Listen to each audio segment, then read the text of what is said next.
to our channel, Saral English. My name is Amitt and I am an IELTS instructor by profession. In this lesson, I will talk about IELTS in general. So what is IELTS? Well, IELTS is an acronym which stands for International English Language Proficiency Test. IELTS test is intended for non-native English speakers. So now the question is, who is a native speaker and who is a non-native English speaker? So native English speaker is a person who belongs to a native English speaking countries, which means that his first language or official language is English. For example, Americans, Australians, Canadians, British people, they are all native English speaker because they belong to native English speaking country. But Nepalese, Indian, Bangladeshi, Pakistani, we are all non-native speaker. Why? Because our first language is not English. And IELTS test is intended for non-native English speakers. So if you're a non-native English speaker, you need to appear for IELTS test to pursue your education or job in an English-speaking country. Now let's talk about the parts of IELTS. So IELTS has 4 sections: listening, reading, writing and speaking. Since IELTS is English language proficiency test, it has 4 components: listening, reading, writing and speaking. So the first part of IELTS is listening. Now listening lasts for a total of 40 minutes. You get 30 minutes to listen to the tape and answer your questions in question paper, and you get an additional 10 minutes to transfer the answer to the answer sheet. Listening is the easiest section of IELTS exam, and a lot of students have scored band 9 in listening. So if I were you, I would not worry about listening that much. However, you need to practice listening test every day. Listening is followed by reading test. Reading is the second part of IELTS test. Many students often find reading difficult. They often complain that they find it difficult to find answers. Again, reading requires a lot of skills.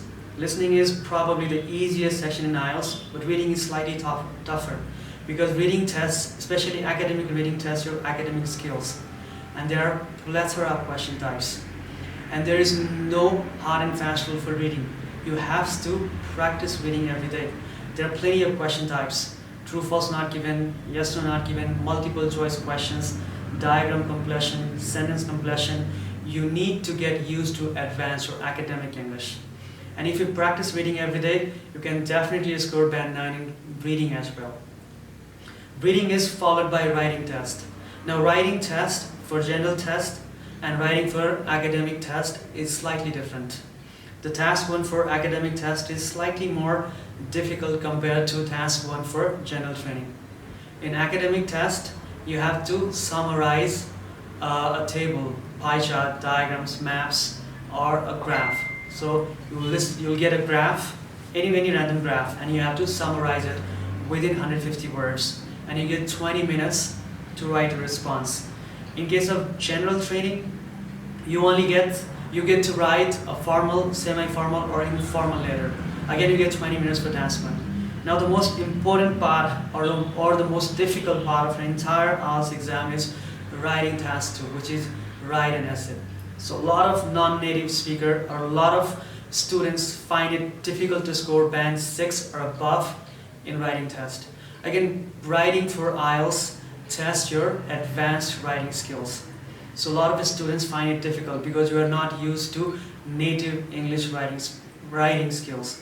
Again, if you practice writing every day and if you follow the format, I'm pretty sure you can get band 7 or above in writing as well. Even though writing is difficult, some of my students have scored band 7 or above in writing as well. But in order to score band 7 in writing, you need to have a certain expertise in writing. And it is often very difficult to score band 7 in writing. When I first appeared for the exam, IELTS exam 5 years ago, I scored band 7 in writing, even though I was very confident that I would get band 8. But eventually I ended up getting band 7 in writing. So you need to focus a lot on writing, especially task 2. And in the exam, we should start with task 2 writing first, because task 2 carries more weight. So I would advise all the students to start with task 2 writing first when you appear for IELTS exam. And the final section is speaking. Now speaking for IELTS is different compared to PTE and TOEFL, because in IELTS you'll be speaking face to face with an examiner. So the examiner will ask you questions and you're supposed to answer the questions. Speaking test could be held on the same day or different day depending on the local arrangements. Now there are 3 parts in speaking test. The first part is introduction and interview, followed by long term and 2-way discussion. Now first part for speaking is pretty easy because you'll be asked questions based on familiar topics. But the second and third part are slightly more difficult because you might be asked questions based on familiar topics or unfamiliar topics. Again, it is speaking test, so don't be nervous. Try to engage in conversation with the examiner and try to be more confident, because if you're confident, you'll probably score better grade in speaking as well. So these are the 4 sections of IELTS exam: listening, reading, writing and speaking. So in this video, I've just explained about the sections in general. In later videos, I'll talk about those sections in detail. I hope you have liked our videos.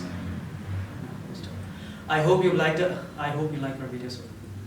I hope you like our video. If you like our video, please like, comment and subscribe to our channel. If you have any feedback or queries, please let us know in the comment section. And also, if you've really liked our video, please click on the bell icon. And thank you for watching our video. Keep watching, keep learning.